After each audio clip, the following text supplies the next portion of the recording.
Okay, ready? Okay. Call this meeting to order. Please stand.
You recording?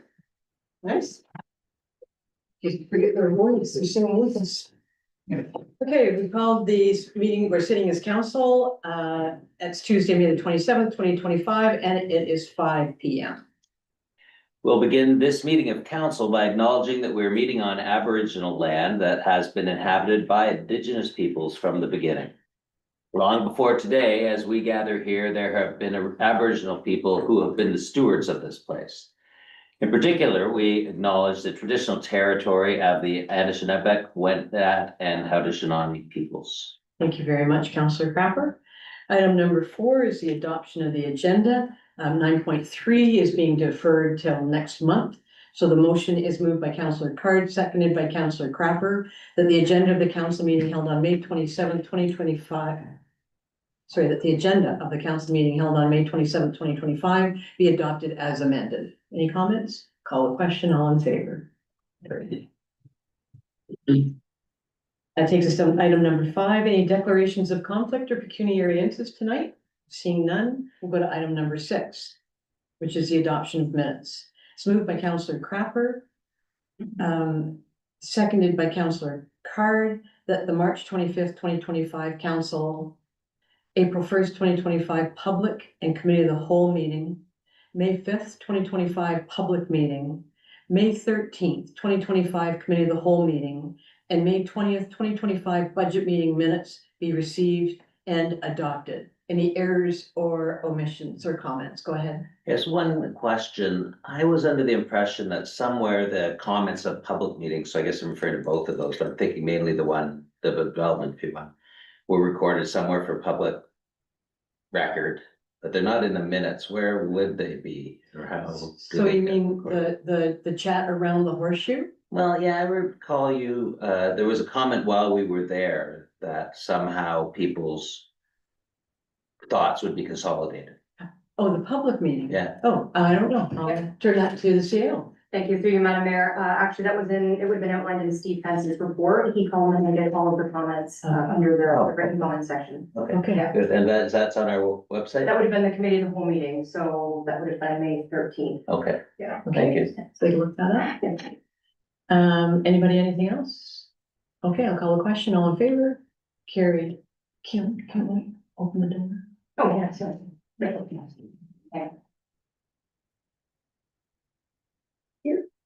Okay, that takes us to item 7.1, staff reports, and that is the planning addendum, watercolor Westport draft plan and zoning bylaw.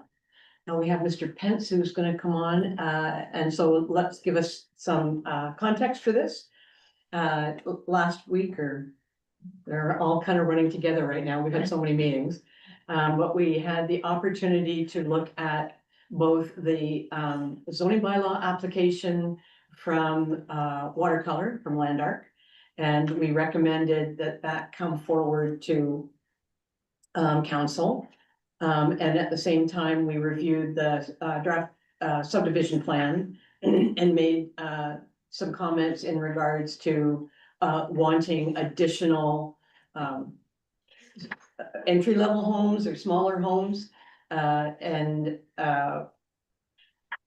we had the opportunity, Kim and I and Steve Pence had the opportunity to meet with Mr. Ralston and his right hand, Mr. Kevin Rankin. And so that's what's contained in this report today.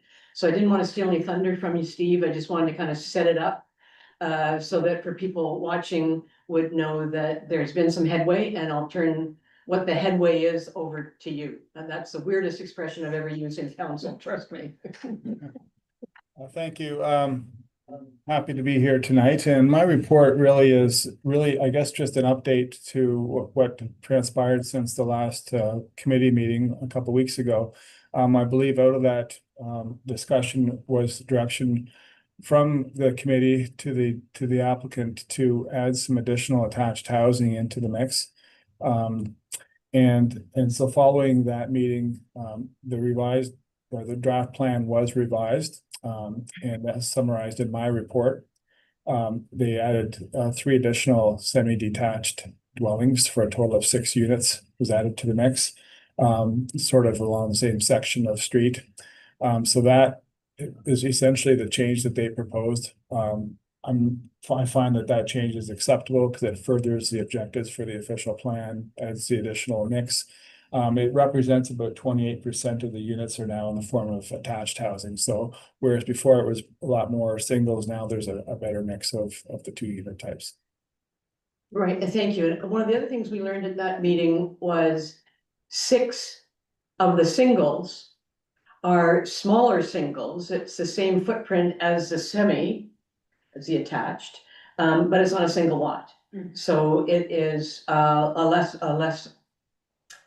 house, single lot. So when we're looking at other options, it was included in the singles, but it wasn't delineated for us that it would be 6 smaller homes of the, I think, 1,000 square foot, but the same design that they're using for the attached. So that was important, I think, for us. So we've got larger homes and some smaller singles, and now 3 more lots that are attached.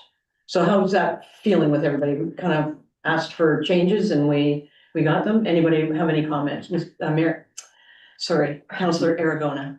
So I was very pleased to see that the 6 semis were added. It was actually a surprise to me about the smaller homes on single family lots. I hadn't noted that in the original submission. So I'm glad to see that the planner actually highlighted that, because that does provide a nice mix of housing, and it addresses my concern about having more attainable homes in the area. Yeah, thank you. Anybody else? Councillor Crawford, then Councillor Card. On the topic of lot coverage, which is the one that gets raised the most, I want to just check in on, make sure I'm clear. There was a presentation at the mayor's breakfast not long ago at the Cove where a lawyer presented to the audience and in essence shared that due to the provincial structure these days and priorities, that it would be, an unlikely scenario for a community, especially with an official plan that asks for dense housing, to argue against an increase in lot coverage. And I guess what I would like to just confirm is that, have we had that same sort of caution from our lawyer, or that wasn't our lawyer, so he was there, I guess, as. No, he's from our firm. Yeah. That's the lawyer that we use for much of this work. Great. So what I want to confirm is just that that's the advice we've been given by our legal advisors, that given the official plan we have, which ironically, in essence, calls for more density in houses so that they are more affordable. And in fact, that's the sort of thing I've heard a lot from people, that's what we've been advised by our legal folks as a smart move because of the legislation that exists and our official plan. Would you say that's a reasonable summary? I think that the weight as long as you're not, the weight is on the provincial policies and the provincial expectations for sure. And what the lawyer told us was they look through a very narrow lens. And Steve Pence has told us many times, lot coverage is not something that it appears in zoning bylaws in almost any other community. It's how close are you to your neighbor? How close are you to the road? And the fact that we have, I'm coming to you, Steve, and then the fact that we also have it in our OP. So Yeah. you're there. I just would want to restate the challenges that we've all been given from the provincial government. I hope I didn't step on you there, Steve. Go ahead. I just wanted to correct your statement there a little bit, that lot coverage is a performance standard used in many bylaws, but not all bylaws. So it's one of many tools we have to regulate the form of development. Some bylaws choose not to use lot coverage and leave it entirely to things like yard setbacks. And so it's, I think you had said there in your statement that many bylaws don't use it anymore. I would say Right. there's probably still a pretty good mix. Some bylaws use it in some zones, but not others. So it's used differently in different municipalities, but it's not the only tool you have to regulate development. All right.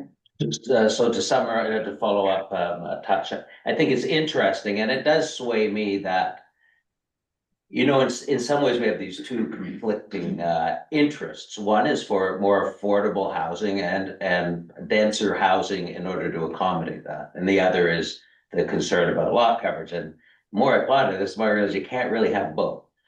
And as I talk to people, I think that people recognize that in this era, we need to do what we can do to ensure that we have homes that are affordable as they can be, and that will take other forms as well as what we have at watercolors, but given that it's watercolors we're talking about. And the provincial policy statement and our own official plan, ironically, because we've talked a lot about lot coverage, but our official plan says we want to maximize the use of the land we've got and not have big homes on big lots that like we see elsewhere. So I'm swayed on that point in a way that I wasn't you know, a year ago, and I think it's important to be able to reflect on how those thoughts change. Thank you for that. And one of the things that came out of last week's or 2 weeks ago meeting was the question from Councillor Aragona and Councillor Carney in relation to stormwater and the impervious surfaces. And so we were fortunate to have our engineer in the room, and Steve, that he was definitive. I found the engineer to be definitive on the stormwater pond that's there, whether it's capable of handling what's designed for the next phase, and the examples that he gave of the other things that they've done to make sure that the water flows down to the stormwater pond. That was one of those aha moments, I think, for us, that the public may be saying lot coverage is their concern, but underneath it, many people are worried about runoff.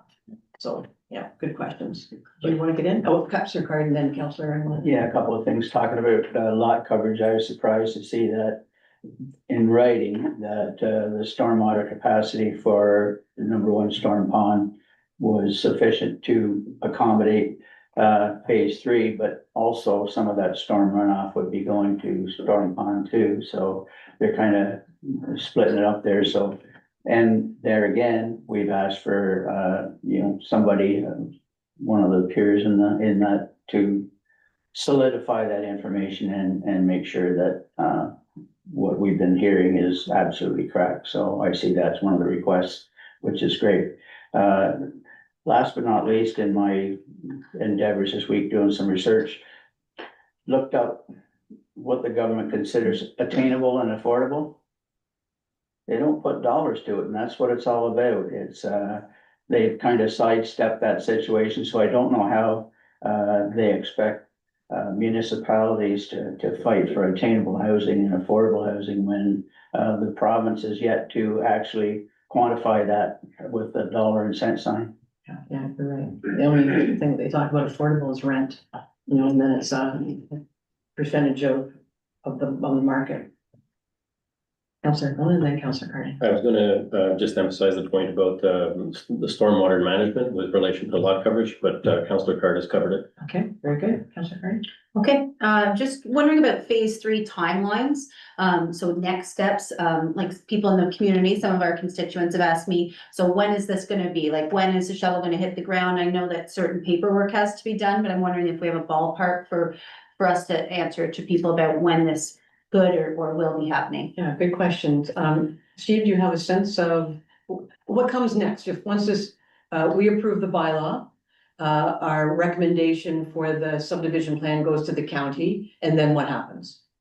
Yeah, so that's absolutely correct. There's the two things that are responsible for it, the village is responsible for. One is to pass along its recommended draft conditions to the county for a decision as the approval authority. So that decision will come at some point. I can't speak on behalf of the county, but when they're in a position to make a decision, they will issue those draft conditions. One of those conditions is the zoning bylaw amendment, which we have before council tonight. So that will take care of that condition, assuming it gets passed. There are a number of conditions, as you can tell from the report, that all have to be addressed to the satisfaction of the village. And there will be other conditions in that decision from the counties that are also to be addressed by the applicant. So timelines I can't speak to because it's largely dependent on how fast they can work through the conditions and get them cleared to the satisfaction of the relevant approval authority. Some of which are going to be the conservation authority, some might be the village, and so on and so forth. But the next step after that, once those are cleared, they would get what they call a final approval and registration, at which point then they can then start to build, to sell lots and build homes. In the case of the last phase, if you'll recall, there was something called a pre-servicing agreement that the village entered into with the applicant. I suspect that's going to be something that we'll be talking about in the coming weeks.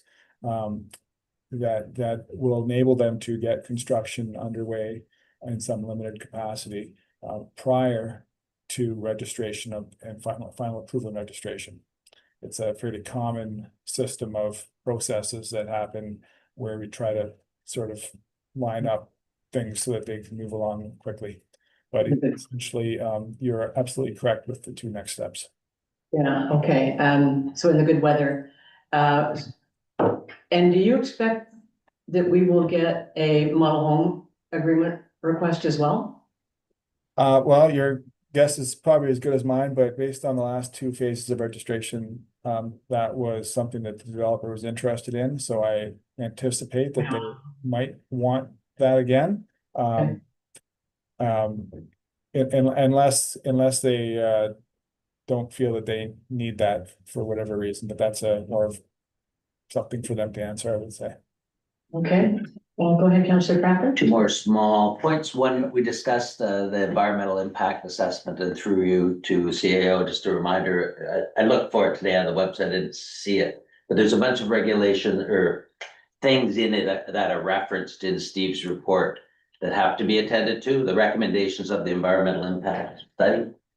Good. So it'd be interesting. I think we agreed that would be helpful for us to see. I'm not sure, does Steve or Kim understand the question? Yeah. Okay, go ahead. Thank you, through you, Madam Mayor. As Steve outlined, the many different engineering and EA reports are on the GIS county website. So they're not on the village website, Okay. but you can find, and I can actually send council a link. It's a subdivision tracker based website. And so you can go on there and find all of the studies and everything you want to look Oh, for. that'd be helpful. But it's at the county, it's not at the village level. And just to follow up on that one, because in a couple of key documents and the discussion, it was referenced that the recommendations of that specific study would be things they are required to follow. So just knowing what those are would be great.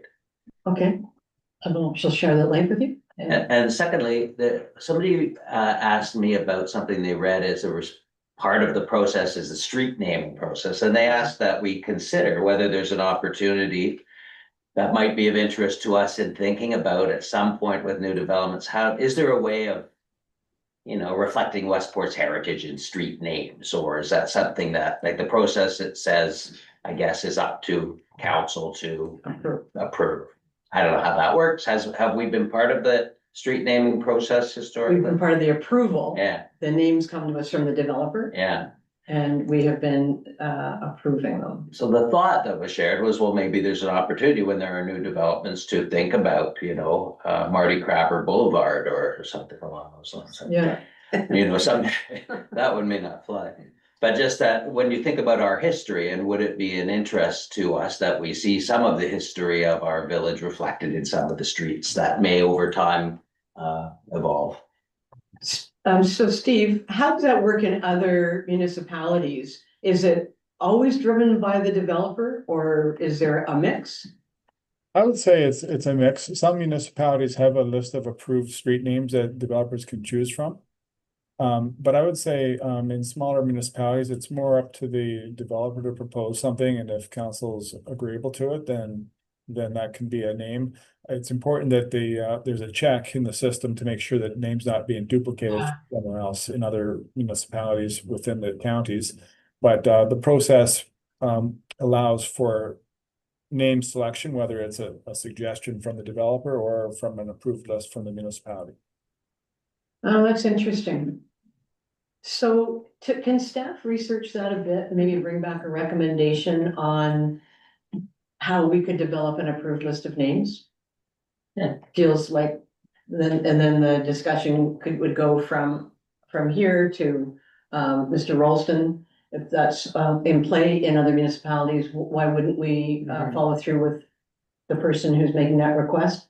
Probably a lot of people have thought about it, but just never brought it forward. Yeah, all right, that's good. You're happy with that? Yep. Did I leave somebody else off that list? No?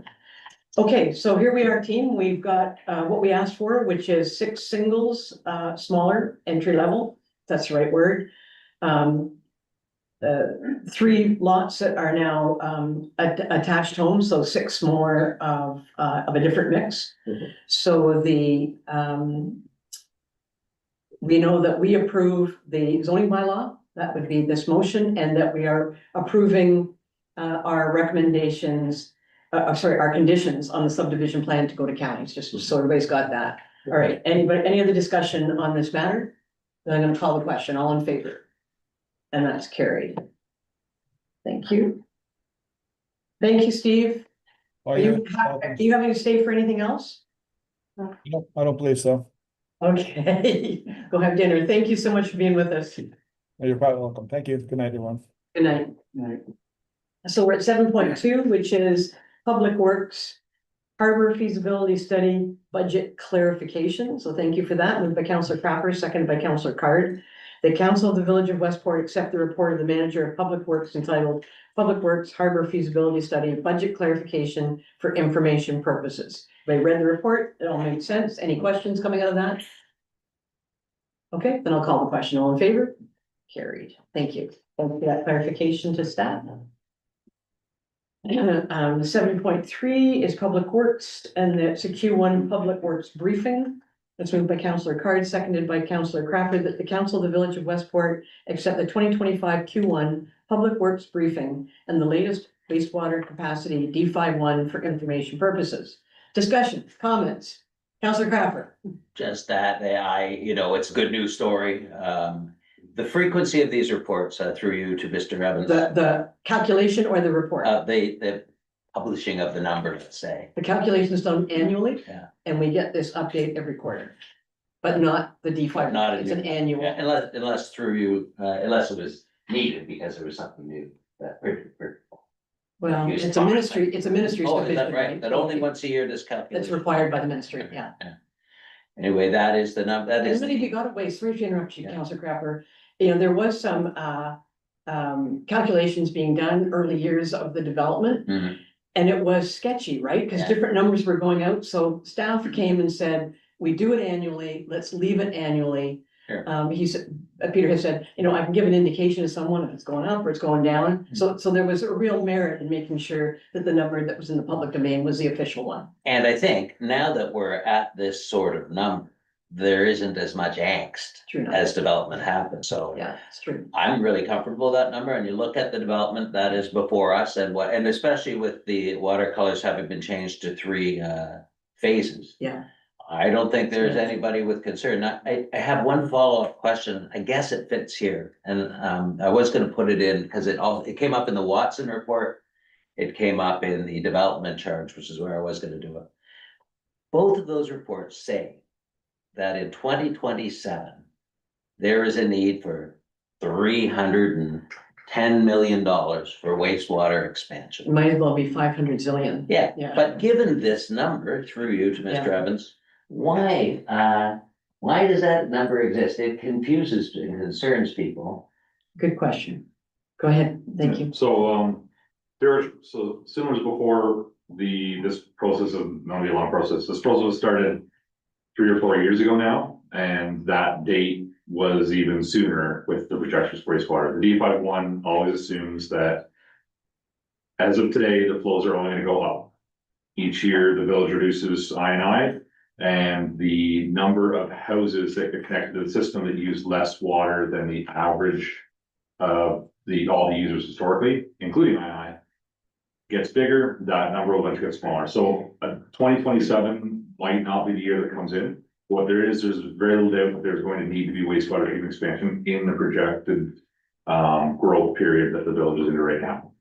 So we're just working through that EA process. When that dollar amount is gonna come finally due is still not set and determined. One follow-up, clearly with that number, it's a lot further away than 2027, right? Go ahead. So so that number is based on 100% of the capacity. So when that number is hit, the plan and the infrastructure needs to be already in play. So the EA process will work through what the solution is for the long-term growth, and we can't ever hit that number. So how that treatment expansion is going to look is what will be studied, reviewed, and proposed as part of the EA. Once that wraps up, that'll give council the information they need to make those decisions for long-term wastewater. And whether it's 2027, 2028, 2029, or 2026, that the work needs to get put in the ground, the shovels need to put in the ground ahead of hitting that capacity. Now, it's not just 100% capacity. The other number that gets used quite a bit, at least between the ministry and the village, our capacity is 100%. But once we exceed 80%, they're starting to ask us, like, what are we doing about this? Like, we need to have an EA process, and well, we are now below that 80% threshold. Again, every number is that from now on, the wastewater flows will go up as every house or unit is added, both within the development and within the village itself. So is there a way, if we hadn't started the EA 3 or 4 years ago, is there a way for the numbers that that are being used for the EA to be updated? Because I do hear this concern a lot. And it's hard to justify either the work being done on the EA or the money expended on the EA if we are 5 years out. And I think that's where Councillor Crappers gets his questions from the public as well. Why now? So is there an opportunity to kind of take a knee, tighten the numbers up for 2025? And then then you would get more, not support from council, but more interest from council, because it does seem, for most of us, a low priority. And I know to you, it's a high priority, and we have this disconnect, which we don't want with staff. So just to you, is there a way that we could look at the numbers and update them? So the EA process does that. So once the EA process is finalized, which. I'm sorry for interrupting. I don't mean to get to the final of it. What's the driver for the EA process? These numbers are also the driver. These numbers are also the driver, and those are based on the flows going up. So the percentage is getting there. We are getting away from that number, but we are still approaching it. And on top of approaching it, our system is so small, those numbers aren't very big. The actual per cubic meter of each house is a much higher percentage in our system than anywhere else. So we might be 20% away from our backs being against the wall, but 20% in the village of Westport might be one business, one block of housing, one application. Whereas in other municipalities, 2% away from 80% might be thousands of units. So I think council has already approved, contracted the EA process. That process, I think, still recommended to council is very, very important. There's no real reason to pull the plug. It's getting towards the end. It's already been awarded. We've already been paying towards it. When we come back and we're looking for detailed designs or finished spec, that might be the opportunity where council would say, well, we don't need to spend hundreds of thousands of dollars on detailed designs in 2026. I see. We could maybe wait till 2027, 2028, but really having the EA process, taking its time, having it ready and complete and on the shelf ahead of this problem, is still, from staff to council, a very enviable position. And the next project, the next step, that final works in the ground might be the time to delay. Okay, because I do get a lot of questions about where is it at? Beyond why are we doing it with the success of what we've had with I&I. I have one follow-up to that too. We need an update without. We need an update, I guess, on where we are in the process. That would be really, really helpful. I'm not asking anybody to do any more work, but it has been a year since we took surface discharge off of. And so it would be nice, one, to know what has, and I understand it's around land acquisition, so if part of it needs to be in camera, we get that. But it would be really nice to know where you are heading, what work has been done. I mean, the committee itself, should the committee be stood down? The technical advisory committee, or whatever that proper name is. It's about managing expectations, and it's about managing that we are coming up to the 4th year of our term. So, you know, I'm kind of mindful that if we've got pokers in the fire, we need to either do the branding with them or extinguish them, but at least deal with them. So an update, I'm sorry if that sounds vague, but I think you know our need. Where are we at? Where are we going? What's the timeline of where we're going? I think that's really important information for us to have. Did you want to follow up on that? Yep. Okay, and then I'm coming to council. Because the other part of the equation, I guess, when you see the 310 million, and as you say, it may as well be 10,300,000. Is that either as you get closer to 80%, you start to figure out where you're gonna get that money, or you slow growth, right? As you get to 80%, you're gonna go, well, if we don't want to go past 80% for many reasons. So yeah, it's either or. And so I agree, the priority right now is where are we? Yeah, where are we at? Yeah. Yeah, okay, thank you. Councillor Eric.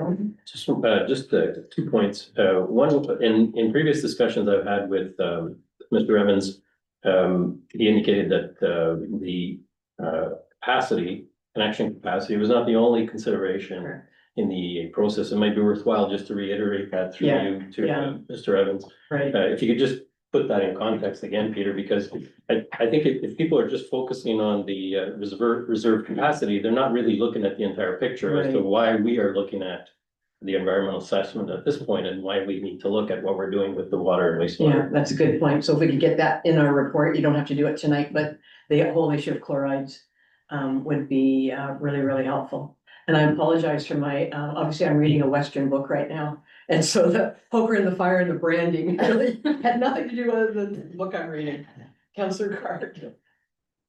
Question, it seems that every once in a while we're mandated to do an EA. Is there a point in this whole process where we'll outlive the timeline for this EA and be forced to do another EA before we've actually done anything? Maybe the report can include that as well. They're good for 10 years, but the other question is, we were relying on some of the studies from the original EA. So could you include in your report, in answer to Councillor Card's question, do they expire and we have to end up doing, at what point do they expire that we have to redo any of those rare birds or migrating birds or, you know, some of the other things? So, given that this is our May meeting, if we could have, this is our May council meeting, if we could have it before we break in August, that would be helpful. If we could have it for July, committee of the whole, that would be super helpful. Okay. One more point.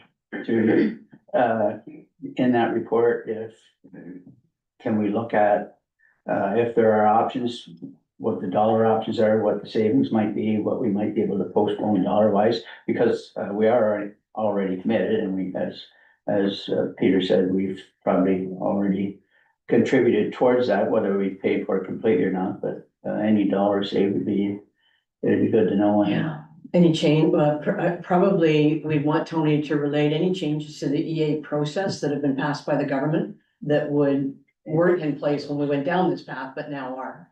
Yeah. Okay, good discussions. Councillor Ron. Just as we were talking through there, just remembering a couple of points that were raised in some of the reports that were associated with the development and the zoning bylaw, and some of the points that were made by both our planner and the other planner. And then last meeting also by the consultant that we have working on finances. There are continuous references to a master plan. Would it make sense for council to start looking at some type of master plan that, rather than looking at all the piece parts, whether it's water, wastewater, whether it's phase 4, or whatever is happening in development, would it make sense for us to start looking at a master plan that actually maps this all out and then can be mapped back to finances in some way? Music to the CAO's ears, I'm sure. Yeah, Go ahead. thank you, through you, Madam Mayor. That's sort of what the consultants are undertaking with respect to the feasibility study and the order review study. That's what we hope to render is sort of a master plan of where we're headed. It's not exactly called that, but that will be, if we need further information or further planning, where we can delineate where we need that So just, after those are finished. Yeah, go ahead. would that just be for the financial part of it, or would it be for other parts? Well, the asset management plan should be covering everything else off. Yeah, so thank you, through you, Madam Mayor, actually, well, council did. That was a subtle question on your part. Okay, that's where you're going. Yeah, council approved for PSD Citywide to develop a 10-year capital plan as well. So as far as that goes, we're in the midst of finalizing that. And then bring that back to council for review too. So finalizing it for the plan to come back to council? So finalizing it, by that I mean, it's going back to a working group of staff and then they gather our input. And then they implement that into the 10-year capital plan and then we review it again and then it comes to committee of the whole. So could we get an idea, because we're talking about doing our budget in, I think Tammy said October for sake of argument, maybe it's November. We'll have that capital plan. Let's make sure we have that capital plan, 10-year capital plan, when we sit down to do the next budget. That's the idea. Yep. Okay, fair enough? Yeah. Okay, good.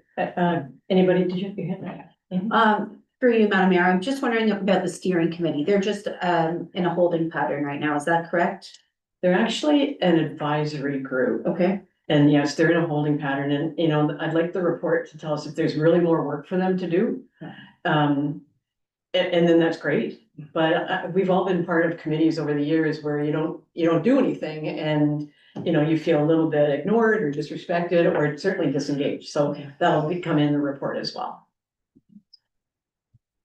All right, so that was a long discussion, but really important discussion for a motion that was for information purposes only. I'm just gonna call the question. Go ahead. All in favor? Yeah, that's great. Thank you. All right, photo donations, 8.1. Are you still okay with that? Yeah, all right. So moved by Councillor Cropper. Do you want to second it?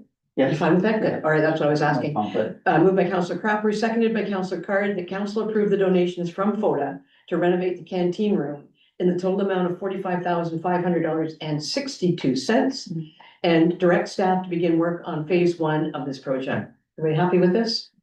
Go ahead, Councillor Card. Through you, Madam Mayor, just wondering when the work will begin on this project. Once we approve it? Well, if it's approved tonight, because the clock is ticking and the ice goes in August is where that question goes. Mr. Evans.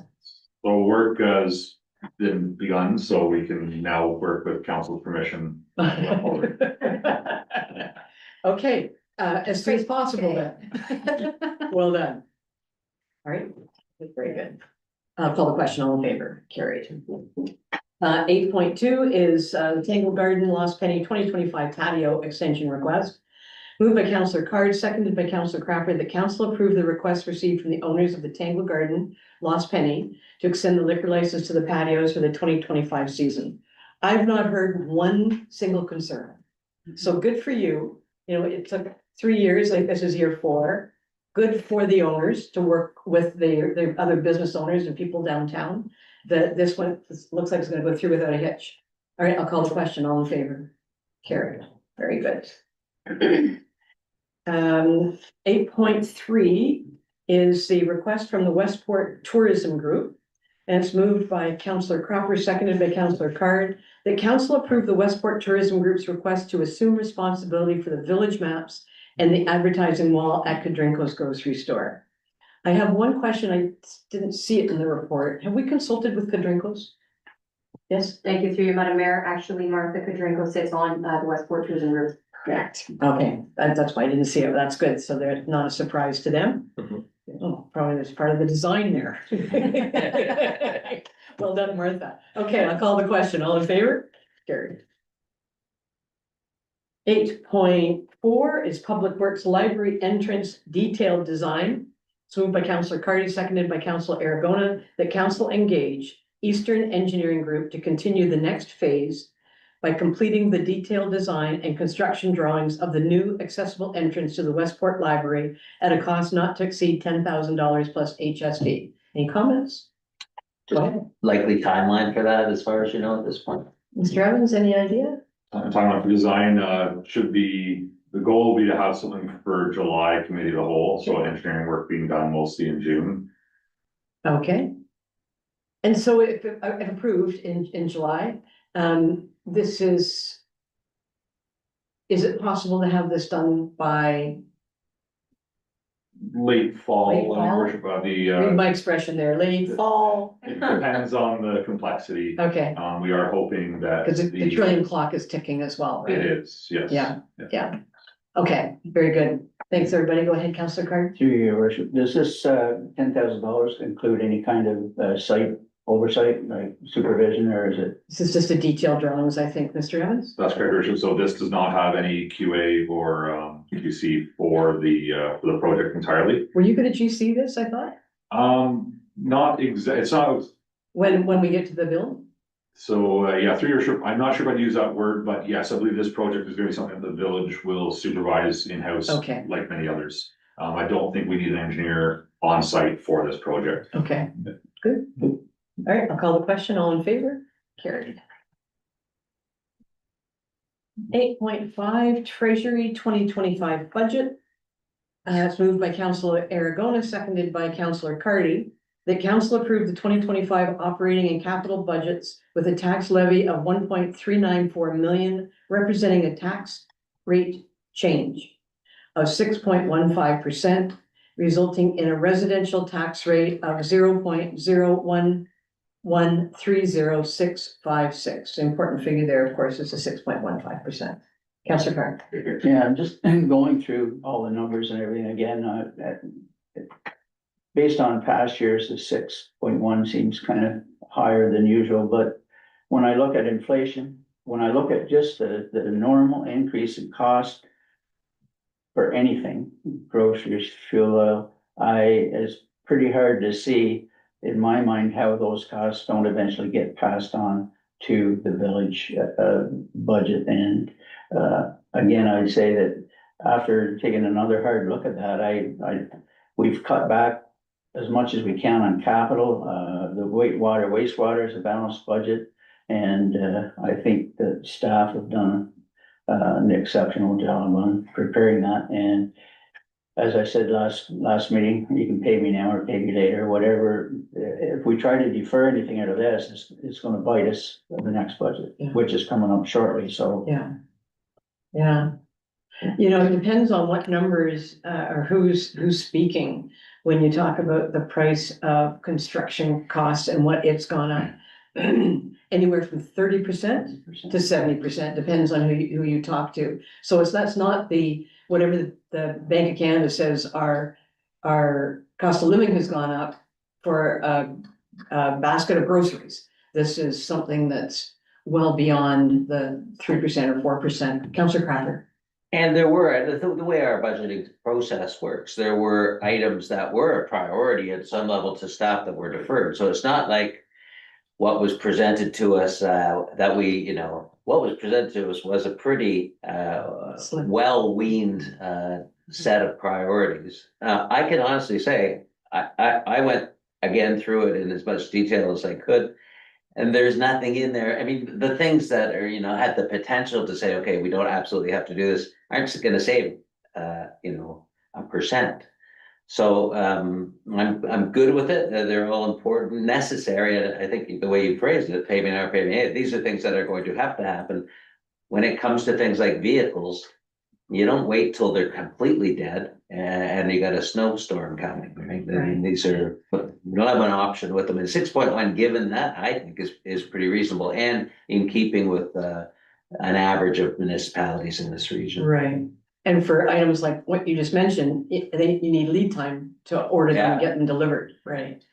Counselor Argona. I think it might be worthwhile to also mention that, this is the council meeting and we're looking at the budget number, but we did spend, at our committee, the whole meeting, approximately 3.5 hours going through the budget line by line, and, we looked at everything and, whether or not there were areas that we could cut, and I have to admit that I kept looking at things and I could not find anything that I would cut. I mean, you look at a 2.6% increase just, right off the bat, for inflation, and you start factoring in the OPP increase in fees and all the other things that we have to cover. I think this is a reasonable budget. Okay, thank you.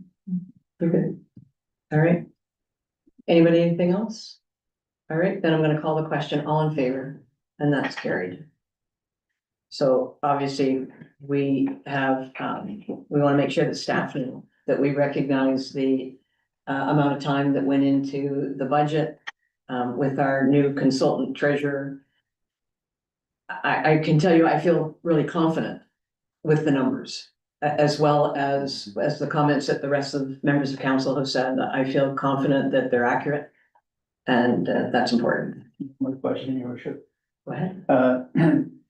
I'd like to feel that the next go round of budget would be presented in the same manner. It'd be nice to get a solid platform to work on, and this, the presentation was exceptional. A couple of councillors mentioned, when you started at the top, you thought, okay, well, what's going on here? But as you went down through it, you started to get answers and you started to get resolutions to the problems. And the bottom line was a good, solid number to work with. So Yeah. I really appreciate that. I think that's the plan. Particularly as long as Tammy's our consultant, which hopefully will be forever. But the template that you're talking about, did you want to comment on that? Yeah, sure. Thank you through you, Madam Mayor. What council saw was only a small kind of snippet from the pages of reconciliations that she's done. And they all kind of are interlinked, which sets us up nicely for the 2026 budget. It's just implementing the new, the variance numbers, the new numbers. Yeah. Yeah, all good. All right, so 9.4, wait, where are we at here? 9.1 is the shoulder season slip fee. Now that is a bit of a tongue twister. Moved by Councillor Cardy, seconded by Councillor Aragona, that bylaw 2025-11 being a bylaw to amend bylaw 2024-37, general rates and fees bylaw for the corporation of the village of Westport, harbor fees, be read a first, second, and third time and finally passes 27th day of May 2025. So remember that there's an increase to those fees. Anything you want to make a comment on, Mr. Chiselor? We did it at committee, but was there anything you wanted to add? No, just excited to have those extra pieces to try to entice people to, put their boat on the harbor for the fall. The last number of falls have been beautiful boating weather, so it just gives us the opportunity to try to generate some more business in those shoulder seasons. Okay, we like that. Then I'll call the question. All in favor? Carried. Bylaw 9.2 is bylaw 2025-13, moved by Councillor Aragona, seconded by Councillor Cardy. The bylaw 2025-13 being a bylaw of the corporation of the village of Westport to provide for development charges be read a first, second, and third time, and finally pass this 27th day of May 2025. Deferred, was it not? The development charges is not deferred, the connection fees is. Any other discussion on this? Councillor Crapper. Just one point of clarification I wanted. I read in there that if there's a minor variance, there's a development fee. But development fees don't apply to renovations. So if there was a renovation, I guess this is through you to one of you guys, that needed a minor variance. Like we heard a minor variance in here recently. There was a very small variance, so it was a couple of feet or something. Would there be a development fee applied in that case? Go ahead, Karen. Thank you, through you, Madam Mayor. As I understand it, no, we do have Nancy Neal from Watson online, actually, and so she can better explain. Hey, welcome back, Nancy. Perfect timing. Thanks. Good evening. Are we talking about, just point of clarification, a residential renovation? Yes. Yes. Then no, there is no additional development charge to do an internal renovation or to expand your home. Okay. Sorry, just to clarify, even if there's a minor variance required to do that. That's right. Okay, thank you. And there's legislation in the House to now likely removing most of the minor variances. So we'll see where that goes. That's right. Anything else now that we know that we've got Nancy here? All right, we've deferred the connection fees. So we're just gonna call the question on the development charges. Anybody, anything else? Okay, I'll call the question. All in favor? Carried. Thank you so much for your time and effort. I know we're not done. We still have the connection fees to review, but thank you for popping back on. We really Not a appreciate it. problem. Have a good night. Yeah, you too. Okay, so 9.3 is deferred. We're at 9.4. Is the zoning bylaw amendment phase 3. Now we just did it in the body. Now we're doing the bylaw. So let's move by Councillor Aragona. Seconded by Councillor Cardy, that bylaw 2025-15 being a bylaw to amend zoning bylaw 0812 as it relates to part of block 27, plan number 28 M Mike -20, and part of block R Romeo plan number 169 in the village of Westport, known as Watercolor Westport Phase 3, be read a first, second, and third time and finally pass this 27th day of May 2025. So we had the everyday language when we discussed it as a report, and now we have the technical language. There's nothing different in the bylaw. We just have to make sure that all of the R numbers and everything are named. Anybody, any comments? Councilor? Just to say that, the negotiation part of it was encouraging this time around. We didn't just, give. We saw some return on the time invested by staff and our mayor who, tried to see some of the things we wanted to happen, make them happen. So I think it's a first. Yeah. We really kind of level playing field there. Yeah, and I don't know what you guys ended up with this week. When I talked to people about this matter, I was not getting pushback. I was getting some good questions that I felt from both our planner and our engineer. I had the information to answer, but I didn't have anybody kind of giving me the impression that we caved. They were also optimistic that the discussion in regards to the subdivision plan would bear some fruit. And as you say, we've ended up with 12 more. There was already 6 on the books, but we didn't know about the 6 smaller singles, and now 6 attached that weren't there before. So that's my impression. Everybody else? Yeah, all right. Yeah. Okay, then I'll call the question. All in favor? Carried. All right, and 9.5 is we've discussed the budget in motions and reports, and now we're going to do the bylaw itself. So it's moved by Councillor Cardy, seconded by Councillor Aragona. That bylaw 2025-16 being a bylaw to provide for such rates to obtain the sums required to be raised by means of taxation for the 2025 year, be read a first, second, and third time, and finally passed this 27th day of May 2025. All right, I'll call the question. All in favor? And that's carried. All righty, so any notices of motion? Any announcements? Go ahead, Councillor Crawford. Just a thank you. It was around EcoFest. Last week it was EcoFest and it was busy and it was a really well run, but it was partially, it ran well because of, Mr. Chismore and Adam's participation. They were, and I was there during setup, during takedown, when times get stressful, you know. And these guys are part of what makes an event like that work smoothly, because the unexpected happens all the time at these things. And if you can just keep level-headed and smile, then things work. And I think that's what we saw examples of. I heard people specifically saying that Adam and Chris were really wonderful to work with, and it was very helpful. And it was a bigger than last year. It's really interesting that what people seek out. And there were a number of faces I'd never seen before, and a lot of young families, which was neat because there were a lot of activities about the environment geared towards kids. It was great. Great, yeah, I heard really positive feedback as well, positive feedback, not about Chris and Adam, so it's always good to have that in the public. I didn't hear the opposite, I don't mean it that way. Councillor Card. Yeah, I should mention that, everyone keep your eye out on the photo webpage over the next days and weeks for some upcoming photo events.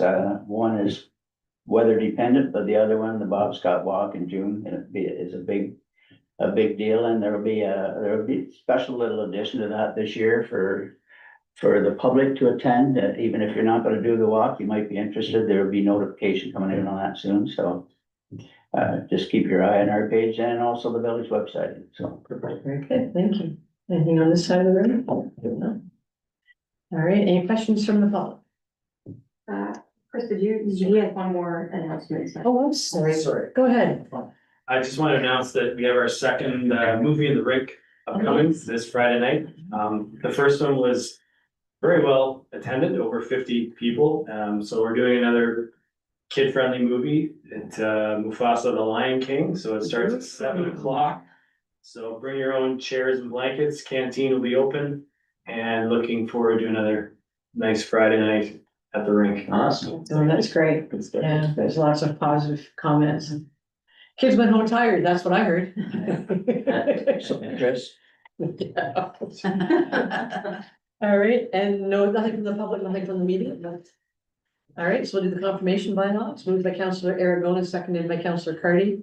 That bylaw 2025-17, being a bylaw to confirm the proceedings at its meeting held on April the 1st, May 13th, May 20th, and May 27th, 2025. Be read a first, second, and third time, and finally pass this 27th day of May 2025. All in favor? Carried. And we are adjourned. Councillor Cardy moves, Councillor Aragona seconds, that this meeting of the council, the village of Westport, be adjourned at 5:58.